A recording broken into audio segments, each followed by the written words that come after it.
réflexion sur les avantages et sur les inconvénients qui résultaient de la déclamation composée des anciens. Deux raisons me font croire qu'il n'y avait plus d'avantages que d'inconvénients dans l'usage dont il est ici question, et que c'était l'expérience laquelle avait fait préférer par les anciens la déclamation arbitraire.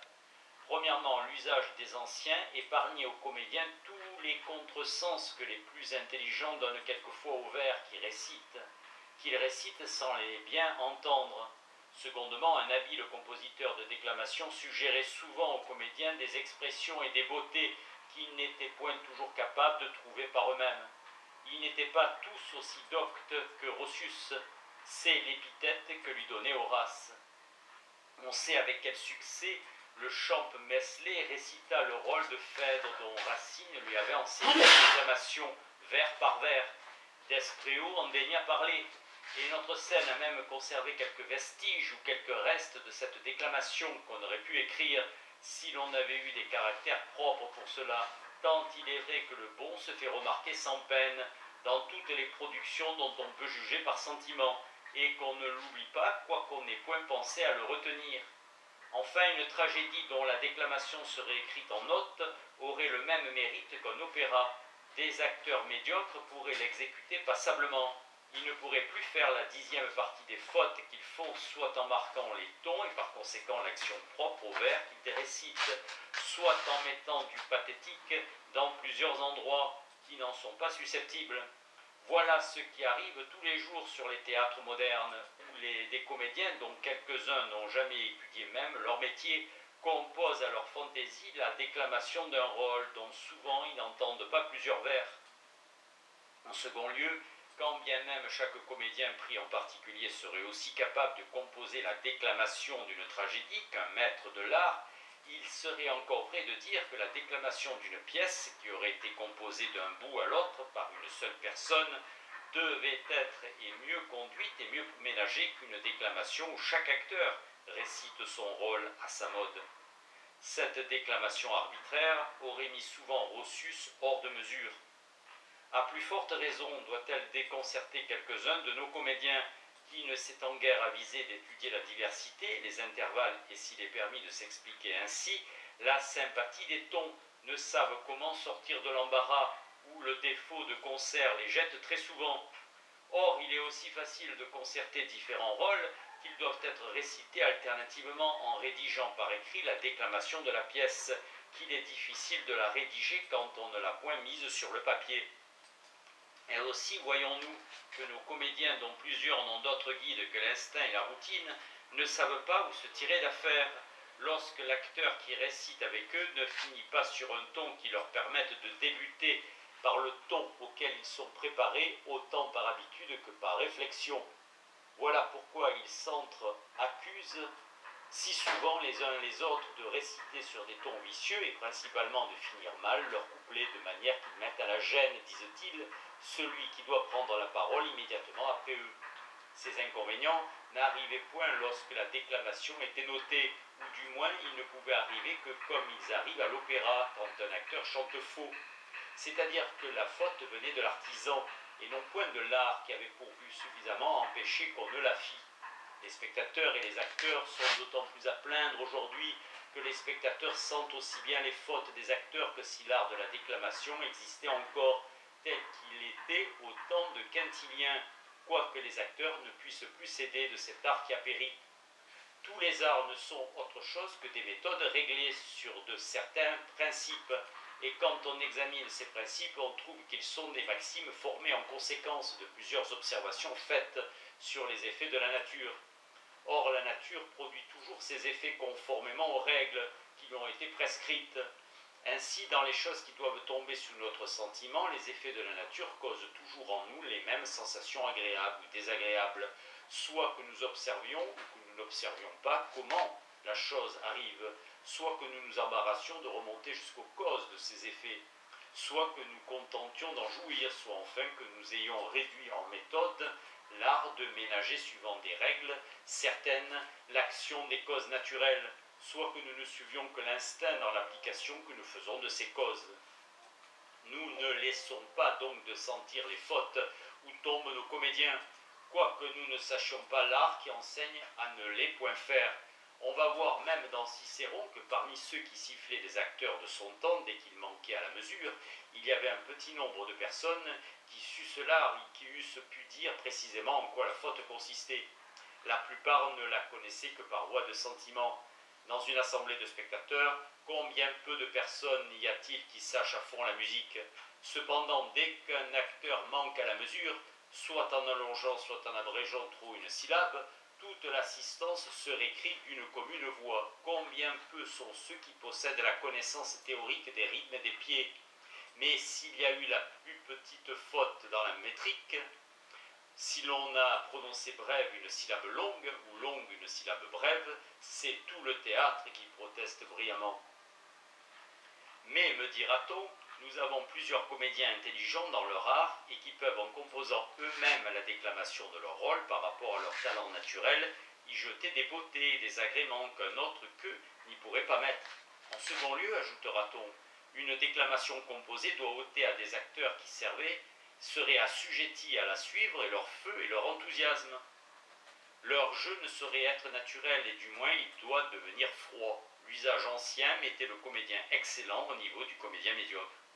Je réponds à la première objection. Cet usage, il est vrai, faisait perdre quelque beauté à un rôle déclamé par un comédien excellent. Par exemple, si l'actrice qui joue le personnage de Pauline dans Polyeucte était astreinte à suivre une déclamation notée par un autre, cet assujettissement empêcherait qu'elle se mît dans quelque endroit de sa déclamation les beautés qu'elle peut y jeter. Mais pour me servir du même exemple, cette actrice jouerait également bien tout le rôle de Pauline, si ce rôle était composé et noté. D'un autre côté, combien gagnerons-nous si tous les rôles de Polyeucte étaient composés?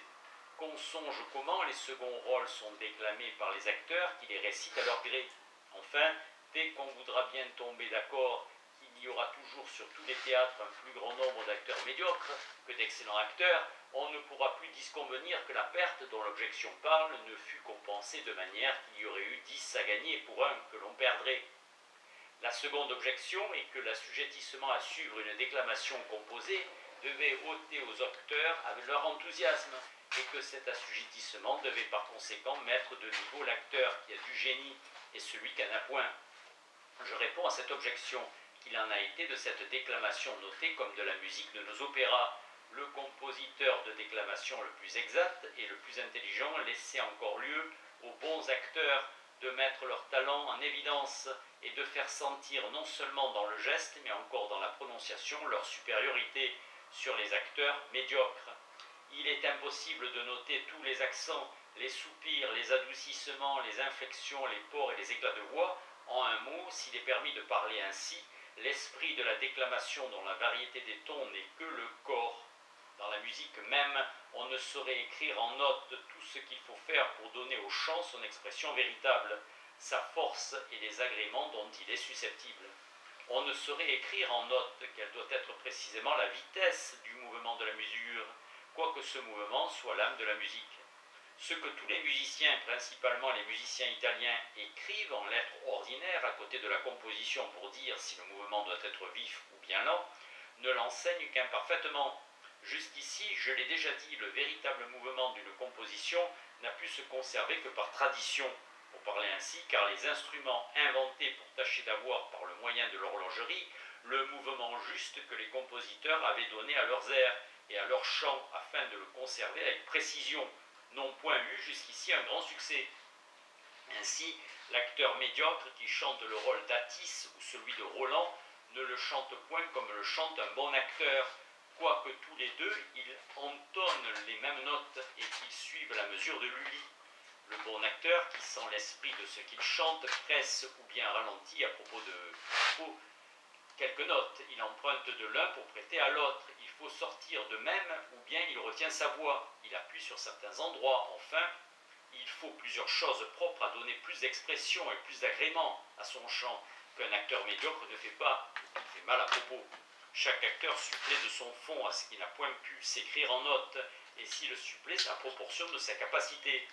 Ceux qui ont vu représenter les opéras de Lully, qui sont devenus le plaisir des nations, lorsque Lully vivait encore et quand il enseignait de vive voix à des acteurs dociles, ces choses qui ne sauraient s'écrire en notes disent qu'il y trouvait une expression qu'il n'y trouve presque plus aujourd'hui. Nous y reconnaissons bien les chants de Lully, ajoute-t-il, mais souvent nous y retrouvons plus l'esprit qui animait ces chants. Les récits nous paraissent sans âme et les airs de ballet nous laissent presque tranquilles. Ces personnes allèguent comme une preuve de ce qu'elles disent que la représentation des opéras de Lully dure aujourd'hui plus longtemps que lorsqu'il les faisait exécuter lui-même, quoiqu'à présent elle fût durée moins de temps parce qu'on n'y répète plus bien les déserts de violon que Lully faisait jouer 2 fois. Cela vient, selon ces personnes, car je ne suis garant de rien, de ce qu'on n'observe plus le rythme de Lully que les acteurs altèrent, ou par insuffisance ou par présomption. Il est donc constant que la note des opéras n'enseigne pas tout, et qu'elle laisse encore beaucoup de choses à faire, et que l'acteur fait bien ou mal suivant qu'il est capable de les exécuter. À plus forte raison, peut-on conclure que les compositeurs de déclamation n'ensevelissent pas le talent des bons acteurs. Enfin, l'assujettissement à suivre une déclamation écrite en notes ne rendrait pas les acteurs de l'Antiquité des acteurs froids, et par conséquent incapables de toucher le spectateur. En premier lieu, comme les acteurs qui récitent des opéras ne laissent pas d'être touchés eux-mêmes en récitant, comme l'assujettissement, où ils sont de suivre la note et la mesure, ne les empêche point de s'animer, et par conséquent de déclamer avec une action aisée et naturelle. De même, l'assujettissement à suivre une déclamation notée dans laquelle étaient les acteurs des anciens n'empêchait pas ces acteurs de se mettre à la place du personnage qu'ils représentaient. Cela suffit. En second lieu, et ceci détruirait seule l'objection à laquelle je réponds. Nous savons très certainement que les acteurs des anciens se touchaient autant, quoiqu'ils fussent astreints, à suivre une déclamation composée, que les nôtres se touchent en déclamant arbitrairement. Quintilien dit qu'il avait vu souvent les histrions et les comédiens sortir de la scène les larmes aux yeux lorsqu'ils venaient d'y jouer des scènes intéressantes. Ils étaient touchés, donc ils faisaient pleurer comme les nôtres. J'ai vu souvent les histrions et les comédiens pleurer encore en quittant la scène, alors qu'ils déposaient leur masque au sortir d'une scène d'une certaine gravité. D'ailleurs, quelle différence les anciens ne mettaient-ils pas entre leurs acteurs? Cette objection contre l'usage de composer et d'écrire en notes la déclamation aurait pu paraître considérable avant qu'on connût les opéras. Mais le succès de ce spectacle, où l'acteur est astreint, comme nous venons de le dire, à suivre la note et la mesure, rend l'objection frivole. Notre expérience s'est dissipée en un moment bien des ombres de difficultés que le raisonnement seul ne viendrait peut-être point à bout d'éclaircir. Il est même dangereux de hasarder à faire des raisonnements avant l'expérience. Il faut faire plusieurs réflexions avant que de bien juger si un raisonnement qui roule sur des possibilités est sensé, au lieu que l'expérience met au fait dans l'instant. Enfin, pourquoi les anciens qui connaissaient le mérite de la déclamation arbitraire, aussi bien que nous, ne se seraient-ils déterminés après l'expérience en faveur de la déclamation notée? Mais, me dira-t-on, la plupart des gens du métier se soulèvent contre l'usage de composer et d'écrire en notes la déclamation sur la première exposition de cet usage. Je répondrai en premier lieu que plusieurs personnes dignes de foi m'ont assuré que Molière, guidé par la force de son génie, et sans avoir jamais su apparemment tout ce qui vient d'être exposé concernant la musique des anciens, faisait quelque chose d'approchant de ce que faisaient les anciens, et qu'il avait imaginé des notes pour marquer les tons qu'il devait prendre en déclamant les rôles qu'il récitait toujours de la même manière. J'ai encore ouï dire que Beaubourg et quelque autre acteur de notre théâtre en avaient usé ainsi. En second lieu, on ne doit pas être surpris de ce jugement des gens du métier. L'esprit humain est naturellement à chahuter, naturellement la gêne, où le mettent toutes les méthodes qui prétendent l'assujettir à n'opérer que suivant certaines règles. Il ne veut pas être contraint dans ses allures, dit Montaigne. Qu'on propose la discipline militaire à des barbares qui ne la connaissent pas, ces lois, diront-ils d'abord, doivent ôter au courage l'impétuosité qui le fait vaincre. On sait bien cependant que la discipline militaire soutient la valeur par les règles mêmes auxquelles elle assujettit. Ainsi, parce que des gens qui auront toujours déclamé sans connaître d'autres règles que l'instinct et la routine, désapprouveront l'usage des anciens par un premier mouvement. il ne s'ensuit pas que cet usage fut mauvais. Il ne s'ensuit pas qu'il continuasse à le blâmer s'il s'était donné une fois la peine de réfléchir sur ses avantages et sur ses inconvénients pour les compenser. Peut-être même regretteront-ils qu'il n'y ait pas eu un pareil art quand il était encore dans la jeunesse, temps où l'on apprend à opérer facilement suivant une certaine méthode. L'attention à se conformer aux règles qu'on apprend dès l'enfance cesse bientôt d'être une contrainte. Il semble que les règles qu'on a étudiées alors deviennent en nous une portion de la lumière naturelle. Quintilien répond à ceux qui prétendaient que l'orateur qui ne suivait que sa vivacité et son enthousiasme en déclamant devait être plus touchant qu'un orateur qui réglait son action et ses gestes prémédités sur les préceptes de l'art, que c'est blâmer tout genre d'études que de penser ainsi, et que la culture embellit toujours le naturel le plus heureux. Cependant, il y a des gens pour estimer qu'une action oratoire sans art, guidée seulement par les impulsions du caractère de chacun, est plus forte, mais ce ne sont guère d'autres qui ont coutume de désapprouver dans un discours le soin et quoi que ce soit qui est acquis par l'étude, mais qu'ils manifestent de l'indulgence pour notre travail à nous, qui croyons qu'il n'existe pas de perfection là où la nature n'est pas aidée par le travail. Quintilien, institution oratoire.